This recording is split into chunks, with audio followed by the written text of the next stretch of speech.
Rolling Tin Fist. Hello, man.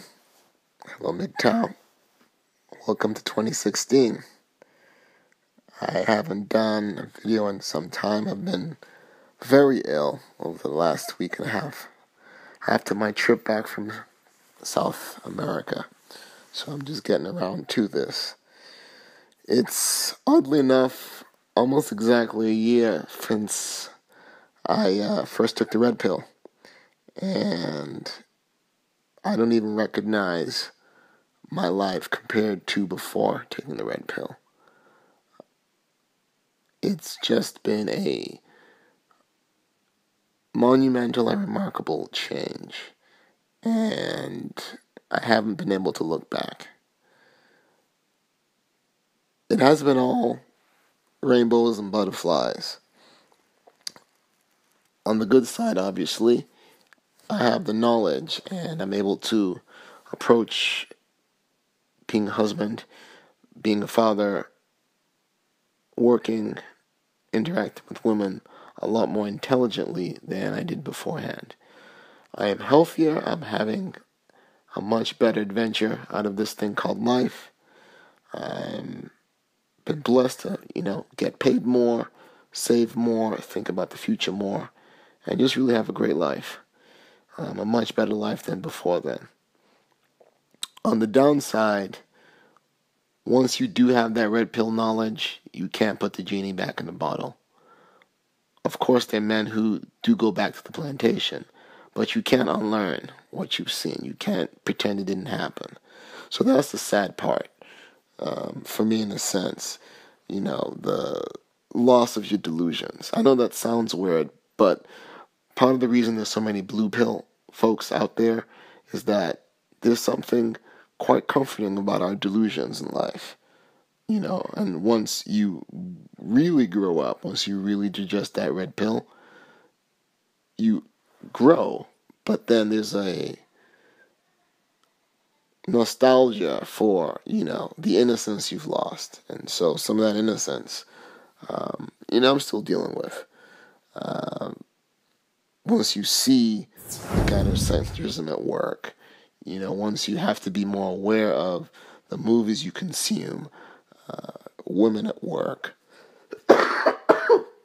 excuse me, how women, particularly women in your own family or closer to you, try to manipulate you, things like that. You realize, it takes so much more energy, particularly if you're married or in a relationship, that you have to be on your guard. You can't let yourself slip for a second. Just like the characters in the movie The Matrix, once they were aware that agents are always looking for them, and that's how it is once you've taken the red pill. You have to be aware that the agents of gynocentrism will always be looking for you to slip up, to fall asleep, to drop your guard. And, that's part of the sad part. But all in all, it's been quite a great ride.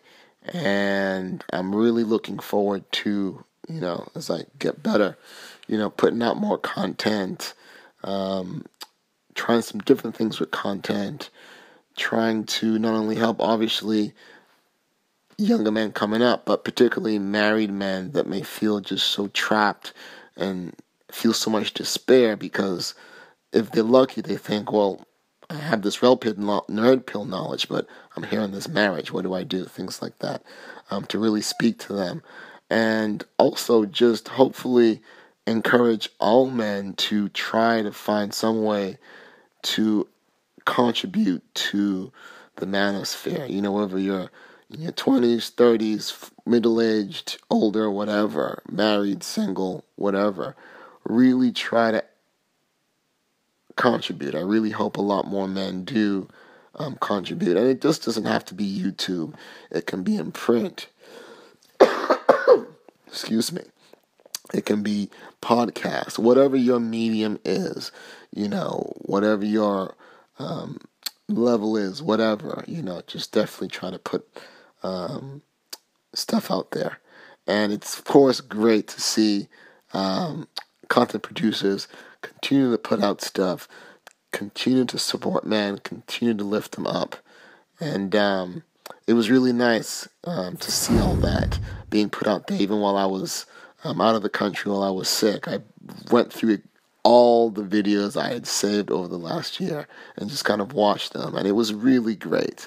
It was great to see the content producers that are still putting out stuff, and some of those who we've lost, either back to the plantation or who've passed away, or who, for whatever reason, have left YouTube but are still doing stuff. It was just really nice to go through all that history, and really, I am humbled, and I'm just so pleased to see men pull together, really support each other, and continue to do so.